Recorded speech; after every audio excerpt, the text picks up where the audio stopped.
বাংলাদেশ নৌবাহিনী বঙ্গোপসাগরে শান্তি রক্ষায় এক অদম্য শক্তি। কিন্তু আগামী দিনে কিভাবে এই বাহিনী চীন, রাশিয়া, আমেরিকা কিংবা ভারতের মতো সামরিক সুপার পাওয়ারদের সমকক্ষ হতে পারবে? বিশেষজ্ঞদের মতে, একটি আধুনিক আত্মনির্ভরশীল নৌবাহিনীর জন্য যেসব প্রযুক্তি ও যুদ্ধাস্ত্র প্রয়োজন, তার একটি সুস্পষ্ট রূপরেখা এখন সময়ের দাবি। আধুনিক ফ্রিগেট ও ডেস্ট্রয়ার। বাংলাদেশ নৌবহরে টাইপ 054A কিংবা টাইপ 052D শ্রেণীর চীনা যুদ্ধজাহাজ যুক্ত হলে তা বাড়াবে গভীর সমুদ্রের প্রতিরক্ষা শক্তি। উন্নত সাবমেরিন প্রযুক্তি।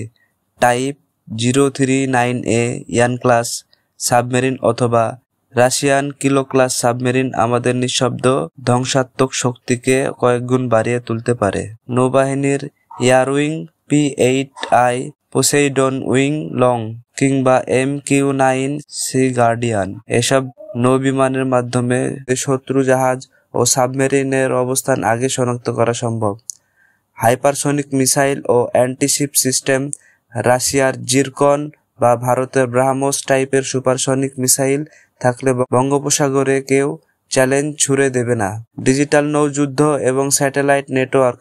বিশ্বমানের ইলেকট্রনিক ওয়ারফেয়ার সিস্টেম, AI নির্ভর সিদ্ধান্ত গ্রহণ এবং সমুদ্র উপগ্রহ নজরদারি প্ল্যাটফর্ম নৌবাহিনীকে তথ্য প্রযুক্তির দিক দিয়ে এক ধাপ এগিয়ে নেবে।